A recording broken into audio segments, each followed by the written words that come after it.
अमीर इसलिए कर्ज लेते हैं कि वह और अमीर बन सके, पर गरीब इसलिए कर्ज लेते हैं कि वह अपनी देनदारियां या लायबिलिटीज को चुका सके। हाल ही में एक और ज्वलंत मुद्दा जो सामने आया है वह कुछ इस प्रकार से है कि आप आजीवन ईएमआई भरते रहिए।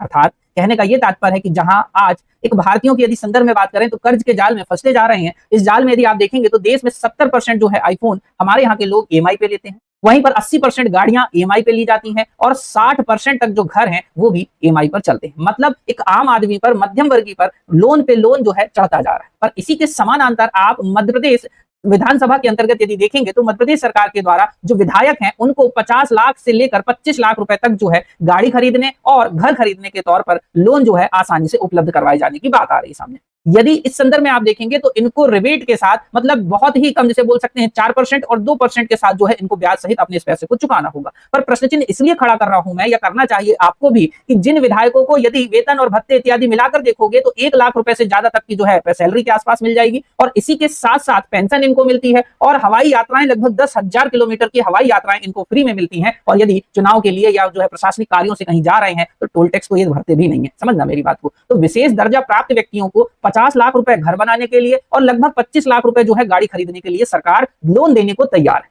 पर प्रश्न चिन्ह ये फिर से खड़ा होता है कि जो सरकार बोझ में ऑलरेडी डूबी हुई है और जब मध्यम वर्ग के लिए कोई चर्चाएं नहीं होती हैं, ना तो किसी अन्य व्यक्ति के लिए चर्चाएं होती हैं, तो इन विधायकों की सैलरी की बात हो, लोन की बात हो, इनको इतना बांटने की जरूरत क्या है? प्रश्न आप भी करेंगे तो जायज होगा मेरे हिसाब से, और आपको करना भी चाहिए। इसी का एक डेटा मैं आपके समक्ष प्रस्तुत कर रहा हूं। यदि आप देखेंगे तो विधायकों को घर और गाड़ी खरीदने के लिए अब दोगुना कर्ज मिलेगा। और सबसे बड़ी विडंबना की जो फाइल इनके लिए तैयार हुई है ना, वही फाइल मुख्यमंत्री कार्यालय में ए श्रेणी के दर्जे से आगे बढ़ रही है।